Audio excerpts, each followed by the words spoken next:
পুতুলের মতোই সুন্দর। শুরুর জীবনও ছিল অনেকটা পুতুলের মতোই। জন্মের পর বাবা মা শখ করে তাই নামও রেখেছিলেন খালেদা খানম পুতুল। পরে অকুতোভয় সেনা কর্মকর্তার সহধর্মিণী, স্বামী জিয়াউর রহমান রাষ্ট্রপতি হলে তিনি হন ফার্স্ট লেডি। এ পর্যন্ত হয়তো অনেকটা ঠিকই ছিল, তবে তার পরবর্তী আখ্যান কেবলই সংগ্রামের। দলের নেতৃত্ব থেকে দেশ ও গণতন্ত্রের কাণ্ডারি হয়ে ওঠেন বেগম খালেদা জিয়া। 1981 সালে বিপদগামী কিছু সেনা সদস্যের হাতে স্বামী জিয়াউর রহমান নিহত হলে দলের হাল ধরতে নতুন সংগ্রামের পথে পা বাড়ান গৃহবধূ বেগম জিয়া, সঙ্গে 2 শিশু সন্তান। সদ্য স্বামীহারা স্ত্রী শূন্য হাতে রাজপথে, ঘর ছেড়ে তখন সাধারণের মাঝে।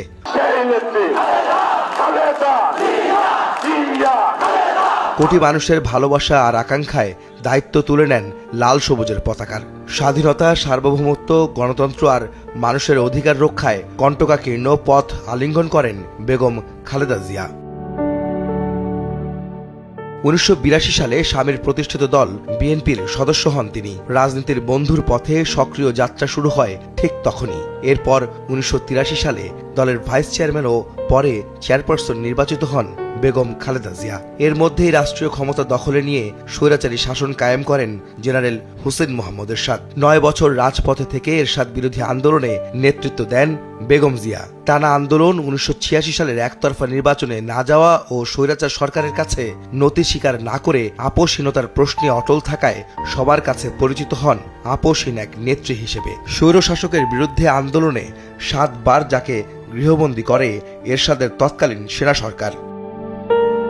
বিএনপির নেতৃত্বে 90-এর গণঅভ্যুত্থানে ক্ষমতা ছাড়তে বাধ্য হয় স্বৈরশাসক হুসেইন মোহাম্মদ এরশাদ। 91-এর জাতীয় সংসদ নির্বাচনে নিরঙ্কুশ বিজয়ের পর ক্ষমতায় আসে বিএনপি। বাংলাদেশের ইতিহাসে প্রথম ও মুসলিম বিশ্বের দ্বিতীয় নারী প্রধানমন্ত্রী নির্বাচিত হন বেগম খালেদা জিয়া। তার শাসনামলে প্রতিষ্ঠা পায় সংসদীয় সরকার ব্যবস্থা।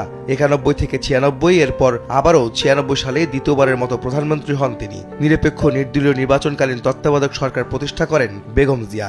মাঝের 5 বছর ক্ষমতার বাইরে থাকলেও দেশের জন্য বিরোধী দলে সঠিক ভূমিকা পালন করেন বিএনপি নেত্রী। 2001 সালের জাতীয় নির্বাচনে আবারও ক্ষমতায় আসীন হন বেগম জিয়া। যতবারই ক্ষমতায় এসেছেন, নারী শিক্ষা ও নারী কর্মসংস্থান সৃষ্টিতে অগ্রণী ভূমিকা পালন করেন বেগম জিয়া। সাক্ষরতার হার বাড়িয়ে দক্ষ জনবল তৈরিতে স্বামী জিয়াউর রহমানের পথ অনুসরণ করেন তিনি। দেশের অর্থনীতিতে সৃষ্টি হয় নতুন দিগন্ত। ক্ষমতার বাইরে থেকেও সমান তালে দেশের জন্য অবদান রেখে যান বিএনপি নেত্রী। দেশ ছাড়িয়ে বহির্বিশ্ব আলো ছড়ান বেগম খালেদা জিয়া। গণতান্ত্রিক নেত্রী হিসেবে গ্রহণযোগ্যতা পান আন্তর্জাতিক পরিমণ্ডলেও। 2007 সালে সেনা সমর্থিত ফখরুদ্দিন সরকার ক্ষমতায় এলে সেই থেকে জিয়া পরিবারের শুরু হয় সংকট। রাজনৈতিক দলের অন্যান্য নেতাকর্মীদের মতো বেগম খালেদা জিয়া তার বড় ছেলে তারেক রহমান ও ছোট ছেলে ও আরাফাত রহমান কোকোকে গ্রেফতার করে 11 সরকার।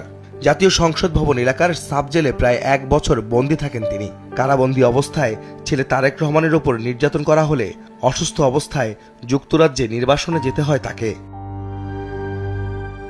2008 সালের ডিসেম্বরে নবম জাতীয় সংসদ নির্বাচনের পর আবারও বিরোধী দলের ভূমিকায় আসে বেগম জিয়ার নেতৃত্বাধীন বিএনপি ও মিত্ররা। শেষবারের মতো সেই মেয়াদে সংসদে গিয়েছিলেন বিএনপি নেত্রী। এরপর সংকট আরও ঘনীভূত হয়। আওয়ামী লীগ সরকারের আমলে 2011 সালে ক্যান্টনমেন্টের মইনুল রোডের স্বামীর স্মৃতি বিজড়িত বাড়ি থেকে বের করে দেওয়া হয় বেগম খালেদা জিয়াকে। 2014 সালে 10ম জাতীয় সংসদ নির্বাচন বর্জন করলে গুলশানের ভাড়া বাসা ফিরোজায় গৃহবন্দী করা হয় বিএনপি নেত্রীকে। এরপর আর সংসদে ফেরা হয়নি বেগম জিয়ার। 2015 সালে ওই গুলশানেই তার রাজনৈতিক কার্যালয়ে আবারও গৃহবন্দী করে তৎকালীন আওয়ামী লীগ সরকার। 93 দিন বন্দিদশা কাটিয়ে উঠলেও এর মাঝেই হারাতে হয় ছোট ছেলে আরাফাত রহমান কোকোকে। বড় ছেলের প্রবাসে আটকে থাকা আর ছোট ছেলের মৃত্যুতে অনেকটা ভেঙে পড়েন সাবেক প্রধানমন্ত্রী বেগম খালেদা জিয়া। 2018 সালে জিয়া অরফানেজ ও জিয়া চ্যারিটেবল ট্রাস্ট মামলায় কারাদণ্ড হলে বিএনপি নেত্রীকে রাখা হয় পুরান ঢাকার নাজিমউদ্দিন রোডের পরিত্যক্ত কারাগারে। ধীরে ধীরে স্বাস্থ্যের অবনতি হতে থাকে ঠিক সে সময় থেকেই। এরপর কয়েক দফা ভর্তি হতে হয় হাসপাতালে। দেশের পাশাপাশি বিভিন্ন মানবাধিকার সংস্থা এবং আন্তর্জাতিক মহল থেকে তখন বেগম জিয়ার জন্য উদ্বেগ বাড়তে থাকে। এছাড়া রাজনীতি থেকে দূরে সরিয়ে দিতেই মিথ্যে মামলায় সাজা দেওয়ার অভিযোগ আসে তার আইনজীবী ও বিএনপির পক্ষ থেকে। বয়স ও তার অসুস্থতা বাড়তে থাকলে তৎকালীন আওয়ামী লীগ সরকারের কাছে কয়েক দফা আবেদন ও অনুরোধ জানায় বেগম জিয়ার পরিবার ও বিএনপি। 2 বছর 1 মাস 13 দিন কারাবন্দী থাকার পর শেখ হাসিনার নির্বাহী আদেশে 2 শর্তে 6 মাসের জামিন পান সাবেক প্রধানমন্ত্রী বেগম খালেদা জিয়া। বন্দিদশা থেকে সাময়িক মুক্তি পেলেও নানা রোগে আক্রান্ত হয়ে হাসপাতালে বেশি সময় কাটাতে হয় সাবেক এই প্রধানমন্ত্রীকে। বেগম জিয়ার উন্নত চিকিৎসায় বিদেশে নিতে চিকিৎসক পরিবার ও দলের পক্ষ থেকে বারবার আবেদন জানানো হলেও তাতে কর্ণপাত করেননি তৎকালীন প্রধানমন্ত্রী।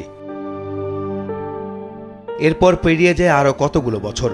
24-এর গণঅভ্যুত্থানে আওয়ামী লীগ সরকারের একতরফা ক্ষমতার অবসান ও শেখ হাসিনা পালিয়ে গেলে মুক্ত হন সাবেক প্রধানমন্ত্রী বেগম খালেদা জিয়া। তখনই দেশের বাইরে চিকিৎসার সুযোগ তৈরি হয় তার।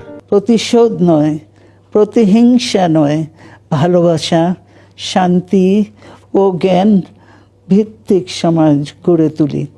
উন্নত চিকিৎসার জন্য 2025-এর 7 জানুয়ারি কাতার আমিরের পাঠানো এয়ার অ্যাম্বুলেন্সে যুক্তরাজ্যে যান বেগম জিয়া। প্রায় 9 বছর পর বড় ছেলে তারেক রহমানকে কাছে পেলে লন্ডনে তৈরি হয় আবেগঘন এক পরিবেশের। দ্য লন্ডন ক্লিনিক ও তারেক রহমানের বাসায় থেকে চিকিৎসা নেয়ার 4 মাস পর 6 মে দেশে ফেরেন বিএনপি নেত্রী। এ সময় তার সঙ্গে ছিলেন 2 পুত্রবধূ। তারেক রহমানের সহধর্মিণী ডাক্তার জুবাইদা রহমান শাশুড়ি বেগম জিয়ার সঙ্গে 17 বছর পর দেশের মাটিতে তখন পা রাখেন। এর আগে 2024 সালের 21 নভেম্বর প্রায় 1 যুগ পর সেনাকুঞ্জে সশস্ত্র বাহিনী দিবসের অনুষ্ঠানে সশরীরে যুক্ত হলে পুরো অনুষ্ঠান জুড়ে মূল আকর্ষণ ও কেন্দ্রবিন্দুতে পরিণত হন সাবেক প্রধানমন্ত্রী ও বিএনপি চেয়ারপারসন বেগম খালেদা জিয়া। অন্তর্বর্তীকালীন সরকারের প্রধান উপদেষ্টা থেকে শুরু করে অনুষ্ঠানে থাকা প্রতিটি মানুষ সর্বোচ্চ সম্মানে তাকে অধিষ্ঠিত করেন। পরের বছর একই দিন সশস্ত্র বাহিনী দিবসের অনুষ্ঠানে যোগ দেন বিএনপি নেত্রী বেগম খালেদা জিয়া। ফুসফুসে সংক্রমণ বাড়ায় 2 দিন পর 23 নভেম্বর এভারকেয়ারে ভর্তি করা হয় তাকে। পরে বেগম খালেদা জিয়াকে রাষ্ট্রের অতি গুরুত্বপূর্ণ ব্যক্তি হিসাবে ঘোষণা করে সরকার। সংকটাপন্ন অবস্থায় 27 নভেম্বর সিসিউতে নেওয়া হয় বেগম জিয়াকে। অবস্থার অবনতি হলে নেওয়া হয় আইসিইউতে। 17 বছর পর 25 ডিসেম্বর যুক্তরাজ্য থেকে দেশে ফেরেন তারেক রহমান। শেষ সময়ে মায়ের পাশেই ছিলেন বড় ছেলে। 1 মাস 7 দিন পর এভারকেয়ার হাসপাতালেই শেষ নিঃশ্বাস ত্যাগ করেন দেশের গণতন্ত্রের অগ্রদূত, আপসহীন এক মহিয়সী নেত্রী বেগম খালেদা জিয়া। আহমেদ সালেহীন, সময় সংবাদ।